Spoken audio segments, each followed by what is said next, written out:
Welcome to Study Loop. Okay, for this question, we want to figure out which of the D-aldopentose structures that we could start with that when it converts to an aldaric acid, it would be optically inactive. But we want that same structure when it goes through Wall's degradation and turns into D-aldotetrose, we want that to become an optically active aldaric acid. So through process of elimination, we need to figure out of these structures which one would work. So we start with our structure. Notice that we have our pentose 1, 2, 3, 4, 5, and we have our OH on the right side satisfying the D part of the structure. So what are the options? The options are OH all on one side.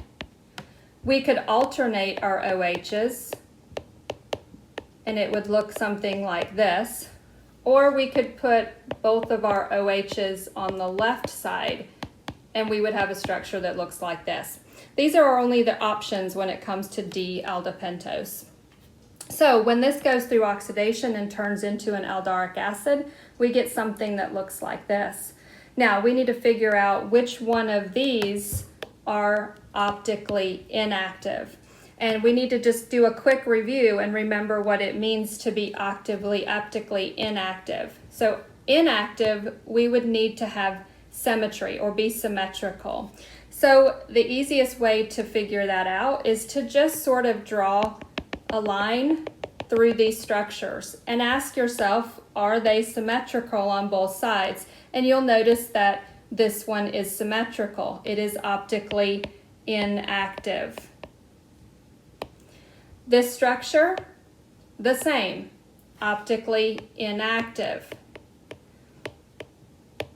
When we look at this one, however, notice we have OH on the bottom, but we have H on the top. This one is not symmetrical. So this structure is optically active.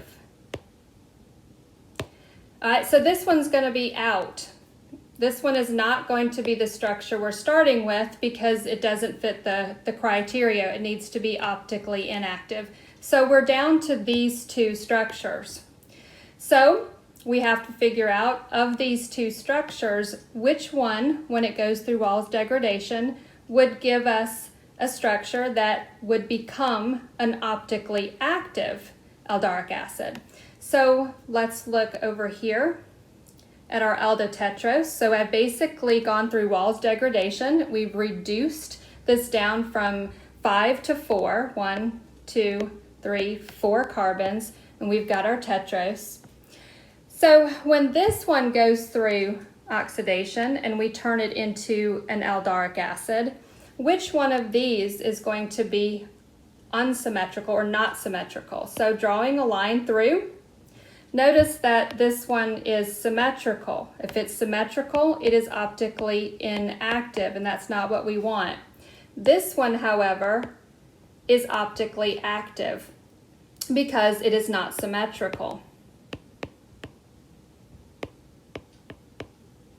So, moving backwards, this is the aldotetrose structure that would result in an optically active aldaric acid, which is then coming from this aldopentose structure that would give us an optically inactive aldaric acid.